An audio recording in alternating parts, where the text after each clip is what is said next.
Got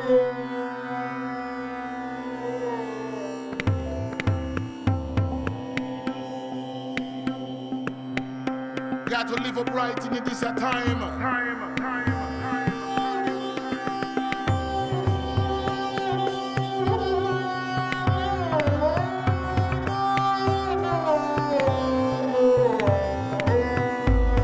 Right now, if you live it up on yourself.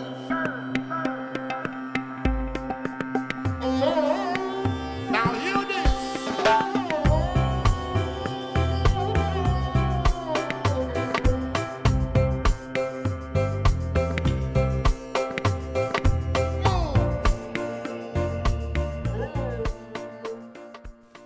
Welcome to the third episode of Asana Society, in which I am privileged to sit here with the lovely Elizabeth Corwin. Welcome, everyone, Welcome. to the third in the series of podcasts on Asana Society, And what is Asana Society? held by Robert Sturman as a gateway of the influential, community-driven individuals and groups of people that want to transform and shift energy in our world. And Robert is spearheading this, and I am honored to be a part of his team today and be in this space with him and share this with him. And I can only hope that I can live up to those expectations of this podcast for all the wonderful and insightful human beings that have come before me. Thank you for having me on your podcast. Thank you for joining me. It's an honor to be here with you. We're going to switch Lieutenant this Commander. up tonight. This is going to be a little bit different than usual because not only does Robert just get to interview his interviewees, but he is going to be on the hook to answer a few questions that I think a lot of human beings are kind of curious about, this artistic and very talented soul that we just have that inspires us daily, whether through social media or in person. So we're going to put him on the hook and make him kind of sit in that hot seat for a little bit as well. Challenge accepted. You can't have a military girl on the show without a little bit of competition. I'm all in. Let's do this. So, to begin with, what is it about the photography that, I know that you were an artist in many different forms before you kind of focused and zeroed in on photography in general, but why is it that photos in particular have captured you for so long, and that has become the theme of what you offer now to kind of the yoga community? Photos are very cool because I was trained as a painter, and with a photograph, it's as if you have thousands of loyal little painters inside your camera painting away for you to make an image. It's such an easy way to record and tell a story that I became obsessed with it because it was a very natural, easy form of communication. And really, you have to imagine that. I spent hours with a palette and paints, mixing colors, and sitting there being with a subject or a theme or an idea, painting a story. And then all of a sudden, I realized that you could use this camera to push a button and to tell a story. So speaking of that, though, you've had different kinds of cameras in your past that have kind of led you to that. And it seems like you've kind of grown with each individual camera, and each one has kind of helped you to tell different stories. So can you tell us a little bit more about the different cameras in their own kind of humanistic form and what they've allowed you to do artistically?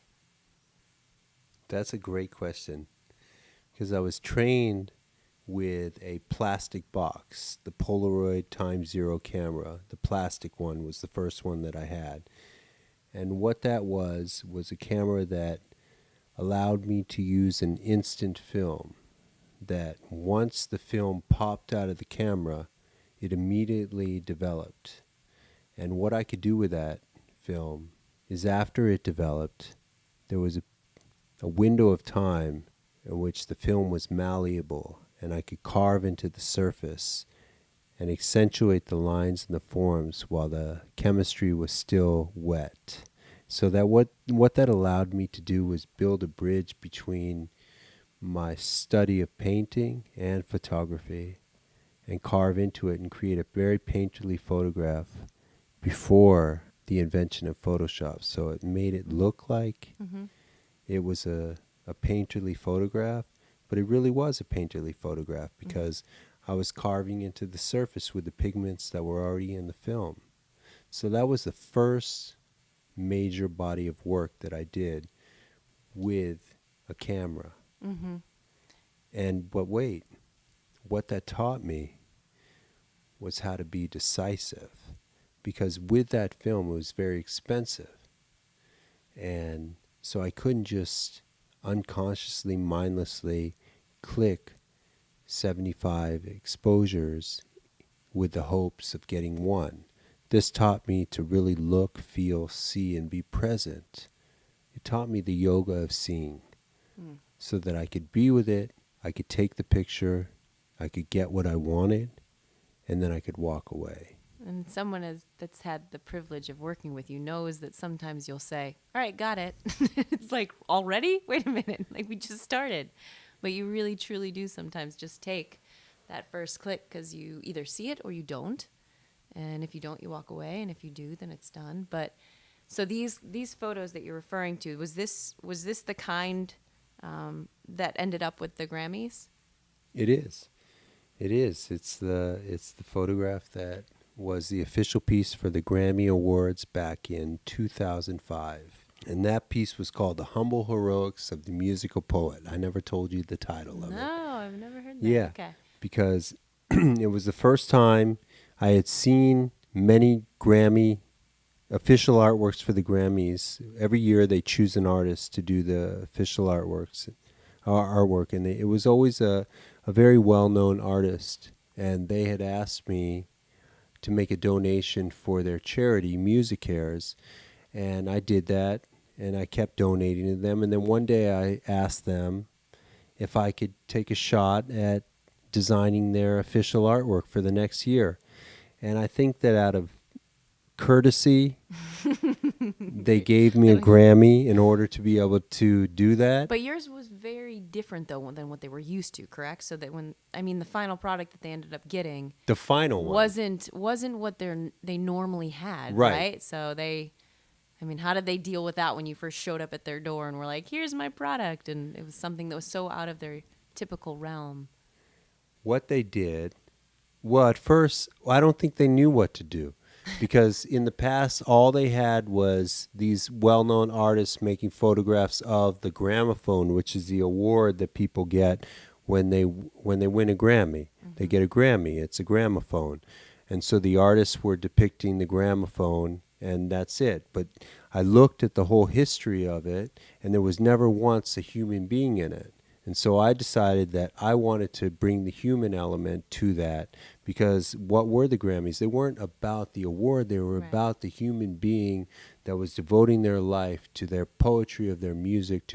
So my question then is, when you first asked them to do this, did you already have that in mind, or was that something that kind of came later and you were like, or did you have that vision of this has only been, photographed with just the iconic award and not the human beings behind it? Or did you know?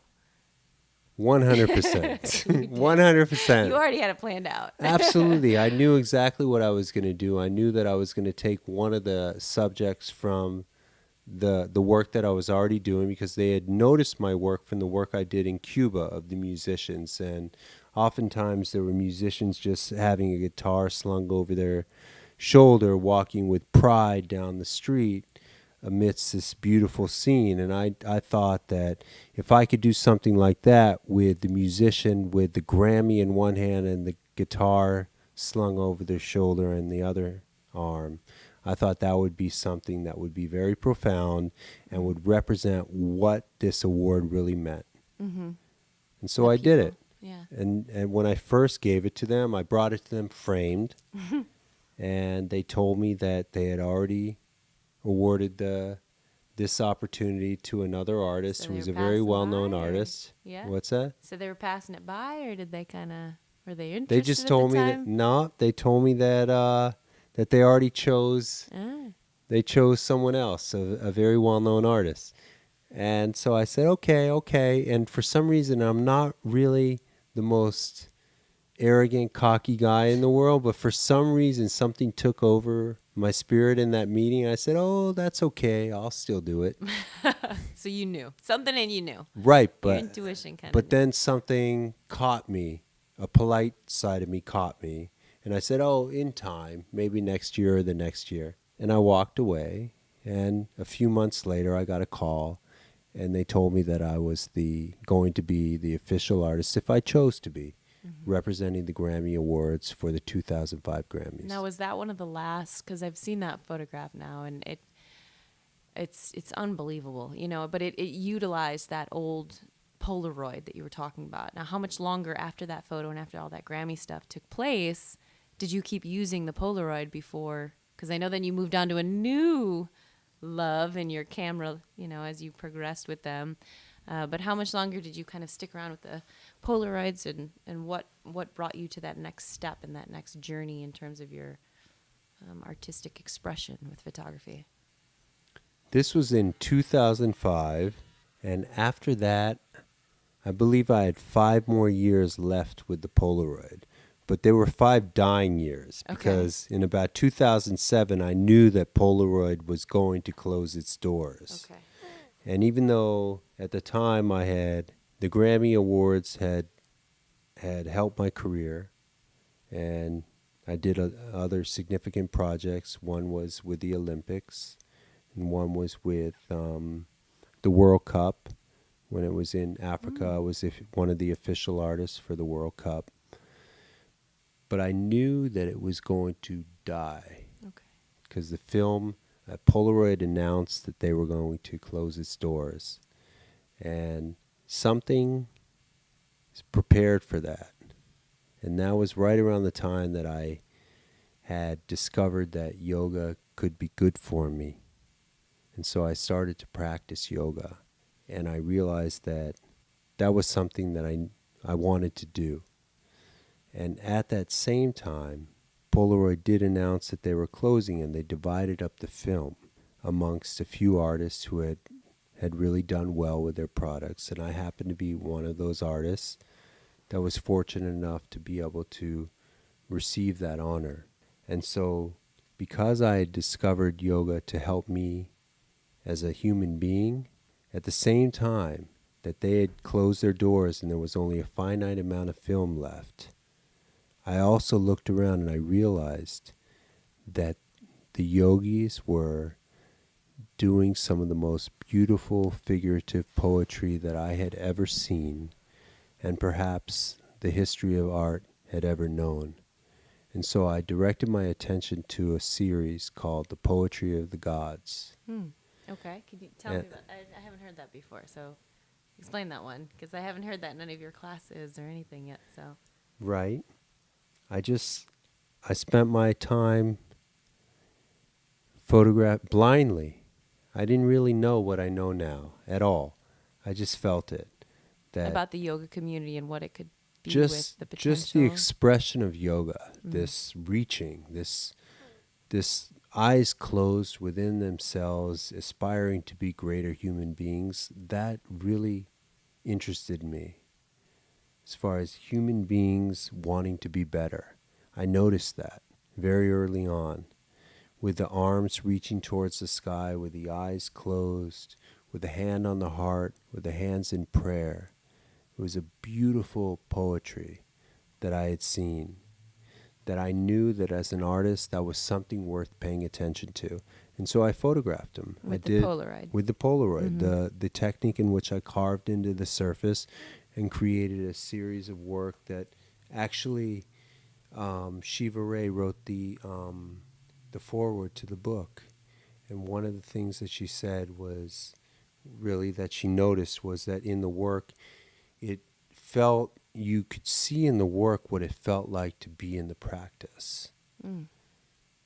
So I don't know if anyone's seen that work, but a lot of people who've known me for a while have seen it, but it has a very watery breathing effect. So The it, inhale and the exhale it and the does. movement and the flow. There's flow in the photography. It's very fluid. Yes.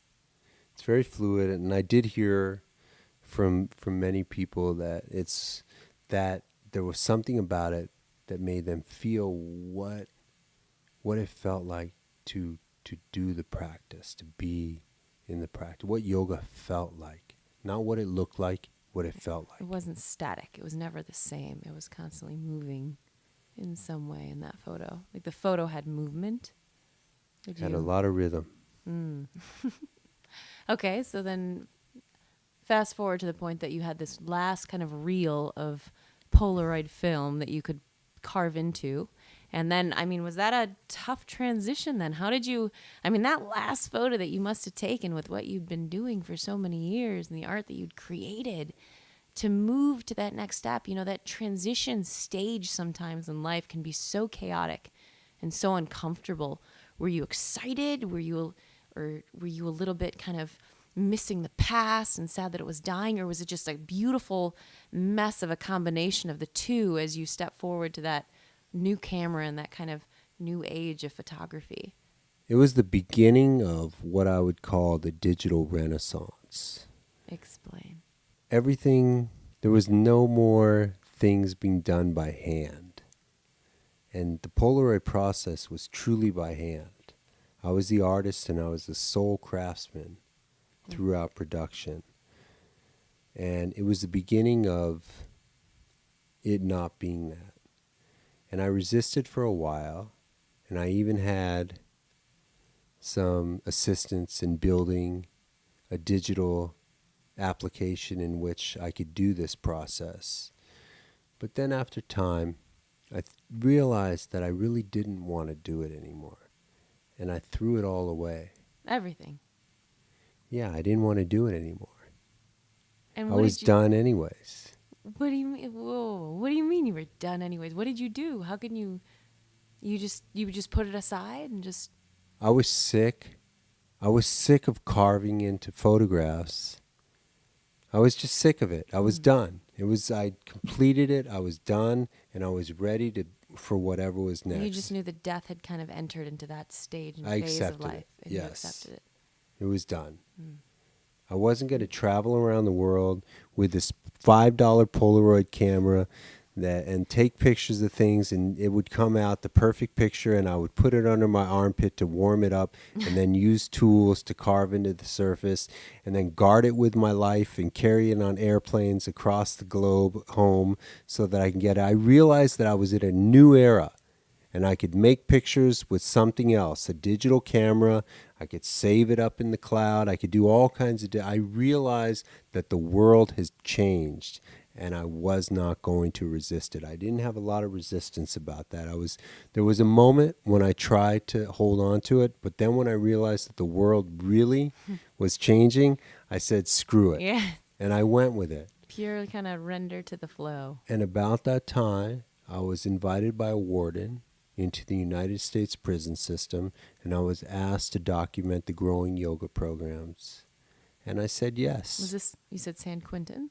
Or San Quentin was one of them. Right? San Quentin, I think I'd heard you There say were before. many, but that was one of them, Okay. and that has been the one that I've consistently gone to throughout the years with the Prison Yoga Project. So this was your first use of the new kind of... I went and I bought a Canon Rebel, which is like... All kinds of people always message me on social media and say... And ask hey, what you use? No, they do that too, but they ask me, should I get this Canon Rebel? I'm new to photography, and they're basically what they're doing is they're going from their phone to a more sophisticated machine, and they always say, should I get the Canon Rebel? And my answer is, I use that for so many years. Now, professional photographers would laugh about this because the Canon Rebel is just the most basic of the cameras. And But there were some pretty powerful very powerful. I photos subscribe that to a came whole from- different philosophy, though, because I came from using a plastic box and making magic out of that to a camera like the Canon Rebel. That's like going from wearing a pair of high heels to a pair of Nikes. So I'm not that caught up in how great the Mark D and this, that, and the other is.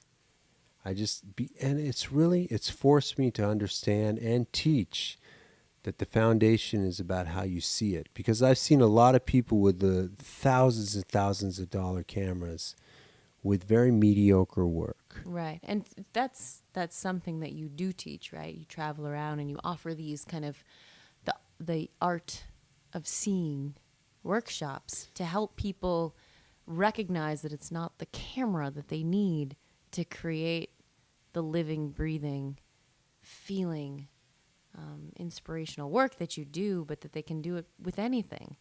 And can, just what do you teach them? If what is it that you help them to see, this art of seeing that you offer? What are the basics of that wouldn't matter what kind of camera you had? It's kind of like, the analogy is, for a yogi, you could do a one-armed handstand, and it just to be a physically acrobatic pose that's maybe impressive because it takes strength or a physical strength to be able to do this pose, but there's no heart in it. Right. So what I try to teach is that really sincerity is everything, and it's the soul coming through that makes it. So if you don't have that, you don't have anything. So I will say wait, you wait. So I'm not saying that I'm against more sophisticated equipment, and I'm not saying I'm against challenging poses. I'm saying that I would always choose the heart and sincerity before that. If they can have both, great. But I will always choose sincerity first. And I've seen that in your workshops, the way that you never tell your models what to do. How do you know that? Well, I've had the luxury of getting to be there for some of your workshops and watching you work with many models and getting to tag along with some of your photo shoots. Nope. That's not true. And luckily, You getting to be the muse sometimes. Yes, that sometimes, as well. But okay, I'm sorry. a little bit. Let me just redirect this interview right here. Now it's my turn to take over a little. Wait. Let me just finish my train of thought then. Okay, but Wait, I have seen you Lieutenant work Commander, with them. I know, so take an order. Who have you seen So me just work take with? an order for a moment. Okay, I will take an order. But I have seen you work with people in the way that you just let people show up with whatever they want to wear. Yeah. Whatever poses. I've seen people ask you, what should I do? And you're like, do what speaks to you. Whether you're a yogi, whether you're not a yogi, whether you're an advanced yogi, you've been doing it for years, whether you're brand new to the practice. But these women and these men will show up, and even if they weren't expecting to be in this photo shoot with you, maybe it's the father of the girl that was in the photo shoot with you, but you just say, do what feels right. And then you make the photography happen. There's no planning. There's no, wear this because this is where we're going to be today. There's no, choose this pose because this always works. You just allow people to pick. And so that is something that I personally gotten to experience, that you just allow these photos to really be an expression of who they are on the inside that might not always get to come out on the outside. And you capture that. And ultimately you set people free from the way that they might previously have seen themselves. So I would say that there is, what you do, and yeah, if somebody wants to do a one-handed handstand and it's an intense and physically demanding posture, but there's heart to it.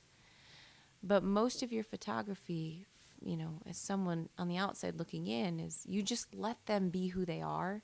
But the fact that you can capture that for them and mirror it back to them, that's the art. And that is something that I think is so unbelievably misunderstood, or not misunderstood, but maybe just unseen in what's taking place, because I'm sure people see your photographs and they're like, wow, he must have perfectly planned that outfit was meant in that spot and that yogi was chosen for this thing. But you don't do that, do you? You No really planning. No planning. don't. No, it's paying attention. And for the most part, yeah, it's very rare that I will have any instruction for the model that I'm working with. And like, for instance, if they ask me what they're going to wear, I wish I could show pictures here. Maybe we'll be able to slice those in. But for real, something that I don't quite understand is that whenever somebody wears what just makes them feel beautiful, and then we just walk forward into whatever we're doing, and I pay attention, it always, without question, it's as if nature is conspiring for everything to just match perfectly. I find leaves on the ground that match the bikini exact. I find a dress that matches a fire truck that's coming by. Everything is consistently conspiring to work out, and that is a given. I don't understand it. I don't even care. I love it. It's just, if I just slow down, pay attention, and just take it all in, that's what's happening. So that's why I never direct anything, is because I know that if we just get into the zone by just being friends and enjoying each other and doing life. I hardly ever have you even tell me to move a hand. It's not even like, oh, move your hand in this position or turn it this way. Occasionally I do, just so you think that I'm working. Yeah, but you really do move around to kind of catch them, right? Like this is a lot of, we see these images and it just looks like, wow, well that must have just been what he was looking at when he looked through the camera, right? But it really is you kind of moving around behind the scenes a bit. I'm very lazy, and I would rather... I'm lazy in the way that you wouldn't think is lazy. I'm lazy because I don't feel like changing people. I just know that if I move an inch, the whole world will change. So I'd rather just move and change myself than ask the person that I'm working with to move and change, because I know that if I just readjust myself, realign myself, move here to the left, to the right, everything will change. And it's no different than asking them to move. So if I was, all right, so let's pretend I'm like this I'm this budding yoga photographist, and I just want to capture that one image. Photographist, I like that. I know, you like that? Okay, Yeah, photographer. that's cool. Photographist. I I never was heard thinking that of one. like a, I don't know, like more of because you think of like a botanist. It's like somebody that's like doing something else. All right, so let's get back to this one. But if I am that budding yoga photographer, and I want to capture that one image, if you could give me one thing to do, to look for, to see, to be present with, what would you offer? What would you tell me to look for, to see, to open my eyes to? Light? Position? What? No. There are a few, but if I had to tell you one, it would just be to enjoy what you are seeing. And it's almost like we're cheating, because yoga is so beautiful. It's hard not to enjoy what you're seeing. So if you're enjoying what you're doing and the sincerity of the person that you're working with in their practice, then most likely it's going to be a beautiful image. So it's kind of a dance. You're in a dance with your models. Usually. Thank you. You bring out the best of them. Not, yeah, that's it. You see them. But you also allow them to see themselves. Like that's that mirror that you get to hold up, and sometimes they don't even recognize what it is that they were just doing until they see the photo kind of shown back to them. That's true. That's if you analyze what's really happening, sure. But that's not my job. My job is only to see and appreciate what I'm seeing, and that's enough right there. Because that all what you're talking about will happen naturally. But it's not like that's my... No, that's not the goal. Right. But yeah, that's definitely a byproduct, though, sometimes of the photography, is how people get to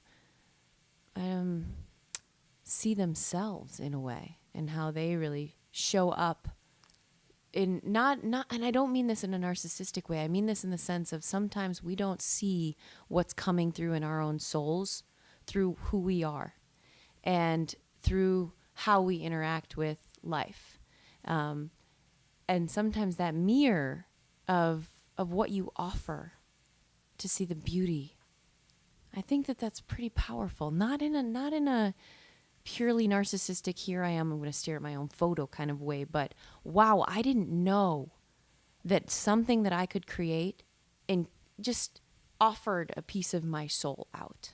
Because some people aren't comfortable doing that, or they don't even recognize the power that they have when they do that. So, I mean, have you worked with people where afterwards they were just completely shocked at what it was that you presented to them? Not just in the physical form of like, okay, that's a beautiful photograph, but like, you captured a piece of my soul. I personally know that I have felt that way in some of the photos that you've shown me afterwards. Not because I just want to admire myself, but I see something that I knew was inside that gets captured for a moment in time in what you do. So I know that I have, and I just want to hear other stories or other experiences that you've had, you know, maybe other testaments to this from some of your other muses and models. And It's an honor that you would say that. well, it's true. And I've you know, I think I've said this to you once before, but they do. They feel like some of your photos set me free. It's something that I know is inside. And maybe the physical form, to when I'm in it, I feel like I'm not completely offering it. And yet sometimes your photography captures that image better Right. than I feel like I'm even presenting it on a day-to-day basis. Like yesterday? Like yesterday, yes. So yesterday, Lieutenant Commander Elizabeth Corwin and love I... saying that. I do. Lieutenant Commander. LCLC. LCLC. Lieutenant Commander Liz Corwin. LCLC and I were out in the rain in the mountains in Asheville, North Carolina. You were afraid to get your hair wet. Exactly. Completely. Right. Need an umbrella. No. So she took on the personality or the persona of Artemis. Why don't you tell us about the piece? I showed up. I knew I wanted to bring a bow and arrow because that has represented something for me in the last few months of recapturing this power of the huntress and the wild woman. And I knew I wanted to bring it along, but I know you don't work with props much and you're not a big fan of them. And so when I kind of first mentioned it, you were like... Who said that? You did. You were like, When? well, okay. Well, I just have to put on a limit because people will bring their whole... I know. But this one felt like an extension of what I was, and I needed it to be in the photo with me, but I didn't know why and I didn't know how. And then you humored me. How? By letting me actually bring it into the photo, even though, you know, it was kind of a... I didn't force you to, but I suppose it was definitely a pretty please. Pretty please, can I bring this in the photo with me for a moment? Not at all. I don't know what you're talking about. I was into it the moment you told me about it. Even right after you told me about it, I sent you quotes from Zen and the Art of Archery. That was when I first bought it. But, okay. It's neither here nor there, but all we know is we ended up in the rain on a mountain. Right. With a bow and arrow. And I had one vision and you had another. My Yes, vision we was had for very you to different be, visions. but we achieved two incredible pieces. But the one that she did was in the forest and it wasn't as clear as I wanted it to be. And out of courtesy, I just said, sure, I'll do it. Click, click, click, click, click. All right, that's beautiful. And then later we looked at it and it was a masterpiece. So you were absolutely right. You on that. set me free. In I that didn't do photo. anything. You I don't did. know. That's such You a did. compliment. Look, I was just pushing the button. My eyes were actually closed in that picture. Because the girl that's in uniform on day to day doesn't get to run around in a flowy dress with a bow and arrow in the woods barefoot. Yeah. you set me free in that photo. That's what I mean by that Really? is it just is it's a piece of me that doesn't get to be expressed on a day-to-day basis. And so yes, our visions were very different, and I wanted the woods and barefoot and animalistic and wild, and yours was, well, go ahead and explain yours. What was yours? Mine was that I was concerned that the bow and arrow would not come through unless it was a clear sky background, as opposed to what you wanted in the forest. Mine was okay. Mine is. I'm really happy with mine. I Yours think the is one pretty that apocalyptic. I It's think that awesome. the one It's that pretty you cool, created but, was magnificent, and Yours it is just goes to apocalyptic. show that me being flexible and just tolerating just like saying yes to what your vision is, even though I had no idea or didn't think it could work or anything.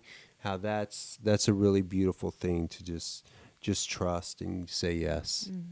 And it's a magnificent piece that you created. I just With pushed you. a button. The dance. I just pushed a button. People give me way too much credit.